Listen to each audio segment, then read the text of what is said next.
लगे रहिए मुन्ना भाई, कुछ न कुछ तो मिलेगा। लेकिन 99 वाला भी खतरा है, सांप का अगर काटा तो 0 पर आइएगा। लेकिन लगे रहिए। और वहां जाके पता चला कि गिद्ध की तरह जैसे लाश को नोचने का काम ये लोग करते थे। और हम लोग मुद्दा हो गए, प्रणाम करके इधर चले आए कि भैया वही काम करते रहो। अंदर में गठबंधन के अंदर ये लोग लॉबी चलाते थे और लॉबी चला के कैसे किसका मतपटौल करावे इसकी योजना बनाते थे। सभापति महोदय,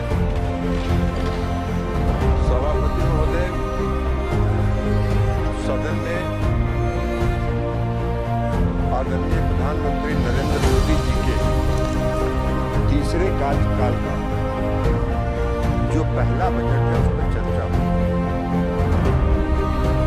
और यह बजट जो है आत्मनिर्भर भारत बनाने की दिशा में मोदी जी की सरकार का क्या संकल्प है उसको दर्शाने वाला बजट। और पिछले 3 दिन से जो चर्चा सदन में चल रही है, ऐसा लग रहा है कि बजट पर भाषण देने के बजाय नरेंद्र मोदी जी की आलोचना पर यह पूरा बजट भाषण चल रहा है। भाई बजट पर बोलिए। और पूरा विपक्ष का जो भाषण का जो टोन वो यह दर्शाता है कि जैसे नरेंद्र मोदी जी का चेहरा इनको पसंद नहीं आ रहा हो, ये उससे नफरत कर रहे हैं। लेकिन अब अगर आप नफरत कर रहे हैं, आपको पसंद नहीं आ रहा है, तो क्या करिएगा? इस देश की जनता ने उनके चेहरे को पसंद किया और तीसरी बार उनको देश की सत्ता संभालने की जिम्मेवारी। 60 वर्ष के बाद 60 वर्ष के बाद 60 वर्ष के बाद 60 वर्ष के बाद जयप्रकाश जी, मोदी जी की उपलब्धता है, मोदी जी की उपलब्धता है कि 60 वर्ष के बाद, आजादी के बाद तीसरी बार किसी को इस देश की सत्ता संभालने का मौका मिला है। ये उनको बर्दाश्त नहीं हो रहा है। उनके पेट में दर्द हो रहा है। अब सच्चाई को नहीं पचा रहे हैं। अब इस देश की जो सच्चाई है उसको ये अगर नहीं पचा पा रहे हैं तो हम लोग का क्या दोष है भाई? लेकिन हमारा एक परामर्श है इनको, सभापति महोदय, कि सच्चाई को जितना जल्दी बता देते हैं। मंत्री जी, आपका चरित्र भी बता देंगे, आपका चरित्र भी बता देंगे कि आप क्या करते रहे आप लोग के। माननीय मंत्री जी, आप चेयर से करें। जयप्रकाश जी, आप माननीय जयप्रकाश जी सुन लीजिए। आप जब बोल रहे थे समय भी अधिक दिया गया, किसी ने आपको व्यवधान नहीं किया। अगर आप खड़े होंगे, नहीं, आप परंपरा सीखिए। आप वरिष्ठ सदस्य हैं, बैठ जाइए। आप परंपरा सीखिए। आपके किसी स्पीच पे किसी ने व्यवधान नहीं किया। आपको अवसर, आपकी पार्टी को अवसर है। माननीय मंत्री जी जो बोल रहे हैं उसका जवाब आपकी पार्टी देगी, आपके पार्टी के नेता दे देंगे। सभापति महोदय ये बोल रहे हैं, कुछ दिन हम लोग इन लोगों के साथ भी थे और वहां जाके पता चला कि गिद्ध की तरह जैसे लाश को नोचने का काम ये लोग करते थे।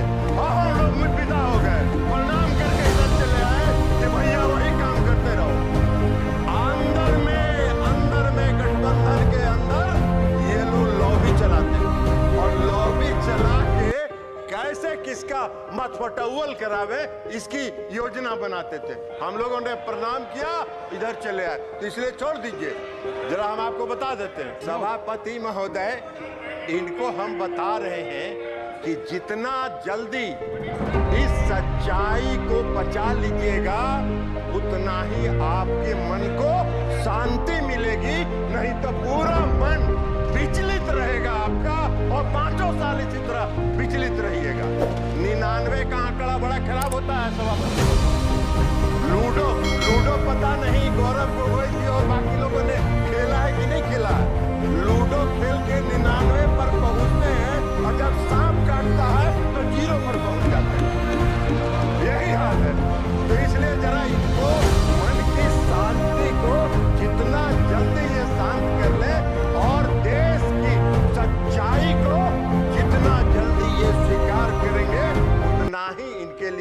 चैन मिलेगा, इनको भी चैन मिलेगा और देश को भी चैन मिलेगा।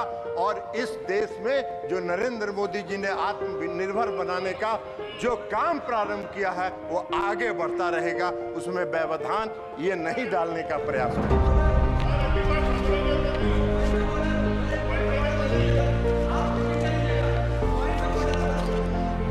No point of order. अब इनको ड्यूरिंग एनी मिनिस्टर स्टेटमेंट या स्पीच आप पॉइंट ऑफ ऑर्डर आप लिख के भेज दें, आप लिख के भेज दें। बजट का ही स्पीच चल रहा है, बैठिए, आपको बजट समझ में आता, आपको बजट में भी बता देंगे एककों का बजट का भाषण, बजट समझ में आ रहा है। तीसरे कार्यकाल का जो पहला बजट आया, अब इनको नहीं दिखाई पड़ रहा है। इनका एक एजेंडा रहता था, बेरोजगारी है इस देश में, रोजगार पर चर्चा नहीं हो रही है। इस पहले बजट में 4.1 करोड़ रुपए, 1 करोड़ लोगों के रोजगार सृजन की चर्चा है, वो इनको दिखाई नहीं पड़ रहा है। वो इनको दिखाई पड़ेगा भी नहीं, क्योंकि मन तो इनका विचलित है, मन इनका अशांत है, तो कहां से दिखाई पड़ेगा इनको। अब एक्चुअली अब वास्तव में हुआ क्या है कि तीसरे कार्यकाल का ये पहला बजट आया, मोदी जी ने पहला बजट मोदी जी की सरकार ने पेश किया, और जो पहला गुगली मोदी जी ने फेंका है इस बजट के माध्यम से, तो ये बोल्ड आउट हो चुके हैं और उसी बोल्ड आउट की झटपटाहट में ये अपना भावना व्यक्त कर रहे हैं। विधवा विलाप किए जा रहे हैं। अरे विधवा विलाप करने से क्या होगा? सच्चाई यही है कि देश के प्रधानमंत्री नरेंद्र मोदी जी हैं और पूर्ण बहुमत के साथ हैं। इस सच्चाई को स्वीकार करिए। और अभी तो शुरुआत हुआ, अभी तो शुरुआत हुआ, तो पहला साल है। अभी 5 साल देखिए, 5 साल के बाद मैदान में कहीं नजर नहीं आइएगा। वही होगा कि 99 पर सांप काटेगा और 0 पर पहुंचिएगा, यही होने वाला है। कई लोगों ने, कई पार्टियों ने चर्चा की, कई पार्टियों ने चर्चा की, कहा कि 2 राज्यों को खुश करने की बात है। अरे भाई, 2 राज्य को सरकार बचाने के लिए कई बात, सरकार बचाने की कौन सी बात? ये प्री पोल अलायंस है, और हमारा हो या तेलुगु देशम पार्टी का हो, प्री पोल अलायंस है। और यह अलायंस फेविकोल से सटा हुआ है। आपके साथ भी रह के आपका चरित्र भी देख चुके हैं, गिद्ध की तरह आप लोग नोचते हैं। सत्ता मिला नहीं कि कैसे सत्ता को घींचते रहे, ये काम करते रहे आप लोग। हम लोगों ने प्रदान किया और चल दिए। इसलिए आज जेडीयू हो या टीडीपी हो, सत्ता के साथ प्री पोल अलायंस में हम लोग सरकार में आए, और प्री पोल अलायंस 5 साल का पूर्ण बहुमत मिला है। आप क्लीन बोल्ड हो चुके हैं, चिंता मत करिए। सभापति महोदय, सभापति महोदय, सभापति महोदय, हम पर अभिषेक बनर्जी जी का भाषण पढ़ रहे थे।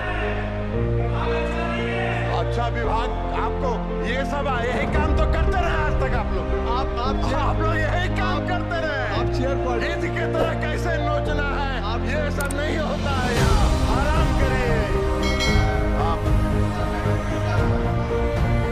महोदय, अभिषेक बनर्जी जी का भाषण, अभिषेक बनर्जी जी ने भाषण दिया और कहा कि मोदी जी का 4 जून 2024 को जो पहली सरकार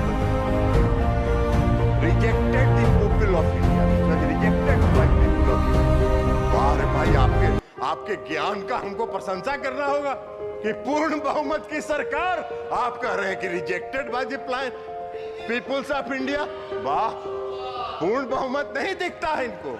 अरे सच्चाई को अभिषेक बनर्जी जी स्वीकार करना चाहिए। इन्होंने कहा क्या भाषण में? वक्त बदल गया, वक्त बदल गया है। हाँ, अभिषेक बनर्जी जी, वक्त जरूर, सभापति महोदय, वक्त जरूर बदल गया है, वक्त जरूर बदल गया है, क्योंकि मोदी जी पूर्ण आत्मविश्वास और दृढ़ संकल्प के साथ तीसरे कार्यकाल में आत्मनिर्भर भारत बनाने की ओर चल चुके हैं। इसलिए वक्त बदल गया है। आपको दिखाई नहीं देता है तो उसमें हम क्या करें? आंख का जांच कराइए और चश्मा लगाइए,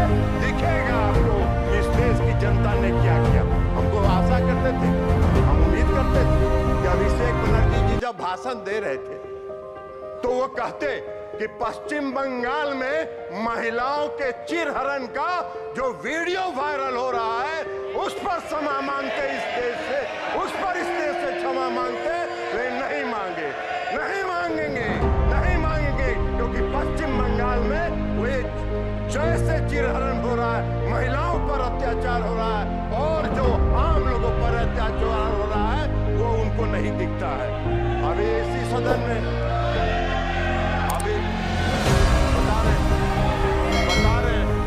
बता रहे जयप्रकाश जी, अरे जयप्रकाश जी माननीय मंत्री आपको बता रहे मंत्री जी आप चेयर को एड्रेस करें। सभापति महोदय, सभापति महोदय, इसी सदन में अधीर रंजन चौधरी जी ने अपने मन का भड़ास और मन का तकलीफ कई बार सदन के पटल पर उतारा। दिशा की मीटिंग नहीं हुई 5 साल तक, दिशा की मीटिंग नहीं होने दी पश्चिम बंगाल की सरकार ने। और लोकतंत्र की बात करते हैं, इनको क्या अधिकार है लोकतंत्र की बात करने का? इनको कौन सा हक है लोकतंत्र की बात करने का? कृपया रिकॉर्ड में है। माननीय सदस्य ने जो नाम लिया है, माननीय सदस्य ने जो नाम लिया है वो रिकॉर्ड में नहीं जाएगा, रिकॉर्ड में नहीं जाएगा। वो माननीय सदस्य ने नाम लिया है। I think so. You should have patience to hear me. You must have patience to hear me. जो नाम उन्होंने माननीय सदस्य का लिया है वो रिकॉर्ड में नहीं जाएगा। अरे अरे अरे अरे गौरव, आप बैठिए। अरे गौरव गोगोई जी, आप इधर बोलिए चेयर से, आप नाम मत लीजिए। आप माननीय सभापति महोदय, माननीय सदस्य गौरव गोगोई जी को नहीं, वो भी थे यहाँ, वो इस सदन में प्रेजेंट थे जब अधीर रंजन चौधरी नहीं, उनका नाम मत लीजिए, वो सदन के सदस्य नहीं, ठीक है, इसलिए मैं नाम ठीक है, हाँ ठीक है, आप हो गया, विड्रॉ कर लिए उनका नाम उनका हमने वापस ले लिया सभापति महोदय, उनका नाम हमने वापस ले लिया। लेकिन सच्चाई है कि 17वीं, बैठ जाइए ना जयप्रकाश जी, बैठ जाइए ना, बैठ जाइए, हुडा जी अंदर जाने वाले सभापति महोदय, मैं ये कह रहा था कि 17वीं लोकसभा के दौरान जब आपका अवसर आएगा तो बोलिए प्लीज जयप्रकाश जी, हुडा जी, तो कहना चाहिए, इनको कहना चाहिए, पश्चिम बंगाल में जो चिरहरण हुआ वो जायज था, यही कह दीजिए देश के सामने, यही कहिए। माननीय मंत्री आप इधर बातें मैं दूंगा, इनकी बात खत्म कर दीजिए, आप बैठ जाएं।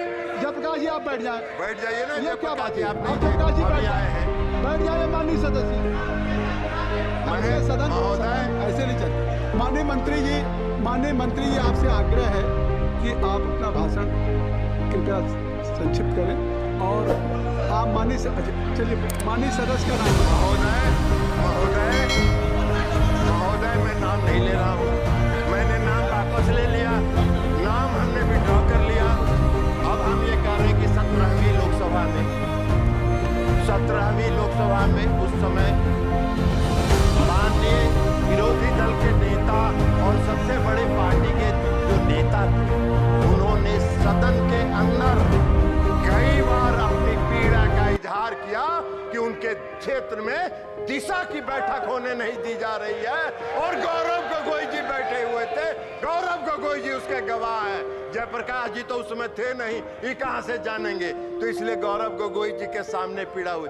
एगो सीट कांग्रेस को दिया, कांग्रेस ने दिया नहीं, एक कांग्रेस देखो सब अब उसके बाद भी लगे हुए हैं, तो लगे रहिए मुन्ना भाई, कुछ न कुछ तो मिलेगा। लेकिन 99 वाला भी खतरा है, सांप का अगर काटा तो 0 पर आइएगा, लेकिन लगे रहिए, क्या करिएगा। और पूरा भाषण हमने शैलजा जी का भी सुना, शैलजा जी का भी भाषण हमने पूरा सुना, और शैलजा जी का भाषण हमने सुना वो पूरा हरियाणा केंद्रित। अरे ये देश का बजट है, हरियाणा का बजट थोड़े है। जयप्रकाश जी भी अभी बोल रहे थे पूरा हरियाणा केंद्रित। अरे देश का बजट है भैया, देश पर बोलो। देश बस देश। और नरेंद्र मोदी जी पूरे देश को आगे बढ़ाना चाहते हैं। ये उनका संकल्प है, ये उनका आत्मविश्वास है। इसलिए मैं समझ दूंगा, मैंने कहा है, अब मैं दूंगा। आप बैठ जाइए जयप्रकाश जी। जयप्रकाश जी डिक्टेट नहीं कर सकते सदन में, आप बैठ जाए। मैंने हुड्डा जी को कह दिया, रूलिंग दे दिया, आप बैठ जाइए। अध्यक्ष महोदय, सभापति महोदय, वित्त मंत्री का आप बैठ जाए, क्योंकि आप सब लोग बैठ जाइए। हमने ये कहा कि पूरे 3 दिन तक ये बजट पर कम होते रहे।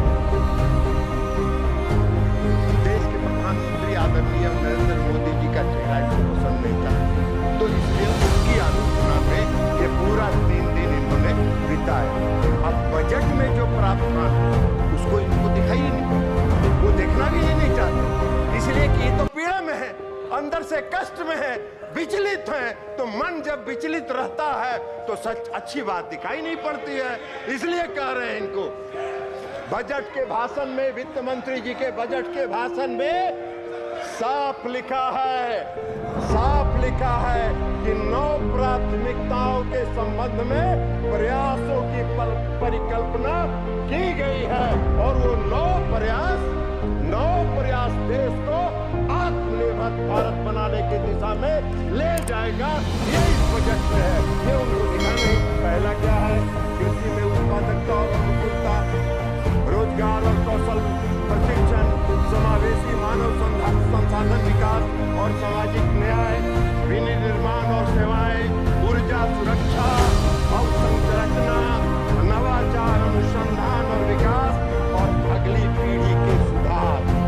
प्रधानमंत्री नरेंद्र मोदी जी तो अभी की पीढ़ी के अलावा अगली पीढ़ी तक भी सोच रहे हैं, इनको ये दिखाई नहीं पड़ रहा है। तो अब ये दिखाई नहीं पड़ रहा है तो इसमें हमारा क्या दोष है? आपका मन विचलित है। हम भगवान से प्रार्थना करते हैं कि आपके मन को जल्दी शांति प्रदान करे, जल्द मन के आत्मा को जल्दी से पिछलापन खत्म हो, ताकि आप उससे बाहर निकलिए और देश की कल्पना के बारे में सोचिए। इनको दिखाई नहीं पड़ रहा है कि रक्षा के क्षेत्र में माननीय वित्त मंत्री जी द्वारा जो बजट पेश किया गया है उसमें 4.54 लाख करोड़ रुपए का प्रावधान किया गया है। ये इनको तो दिख नहीं रहा। ये पूरा देश के लिए है, ये देश की रक्षा और सुरक्षा के लिए है। इनको ये नहीं दिख रहा है कि ग्रामीण विकास के क्षेत्र में 2.65 लाख करोड़ रुपए का प्रावधान किया गया, वो इनको दिखेगा नहीं। इनको नहीं दिखेगा कि कृषि को अभी चर्चा कर रहे थे माननीय सदस्य श्री सभापति महोदय जयप्रकाश जी, कह रहे थे कृषि का बड़ा नुकसान हो रहा है। अरे कृषि के क्षेत्र में 1.52 लाख करोड़ रुपए का प्रावधान इस बजट में किया गया है, वो आपको नहीं दिख रहा है। शिक्षा के क्षेत्र में 1.25 लाख करोड़ का प्रावधान किया गया है, वो इनको नहीं दिख रहा है। स्वास्थ्य सूचना एवं प्रौद्योगिकी के क्षेत्र में 1.16 लाख करोड़ का प्रावधान किया गया है, वो इनको दिख नहीं रहा है। इनकी नजर से ओझल हो रहा है। इनको दिख रहा है तो सिर्फ मोदी जी का चेहरा दिख रहा है और मोदी जी का चेहरा देख के ये भड़क जा रहे हैं। बड़ा देख नहीं रहे, लेकिन भड़किएगा तो क्या करिएगा? देश की जनता को वही चेहरा पसंद है, तो इसलिए वो चेहरा आगे बढ़ रहा है। ऊर्जा के क्षेत्र में, समाज कल्याण के क्षेत्र में और कॉमर्स और इंडस्ट्रीज के क्षेत्र में जो प्रावधान इस बजट में है वो इनको देख नहीं रहा। इनको 2 बात दिख रहा है। एक बात मोदी जी का चेहरा जो इनको पसंद नहीं है, तो उसमें देश की जनता उनको पसंद करती है। आपके पसंदगी नापसंदगी का कोई अर्थ नहीं है।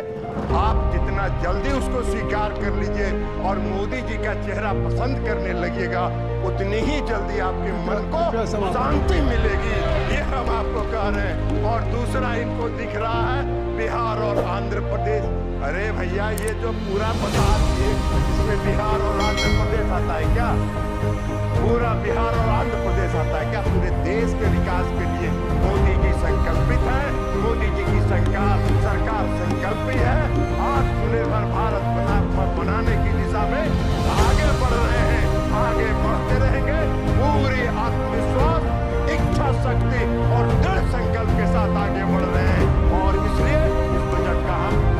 करते हुए अपनी बात समाप्त करते हैं। बहुत बहुत धन्यवाद।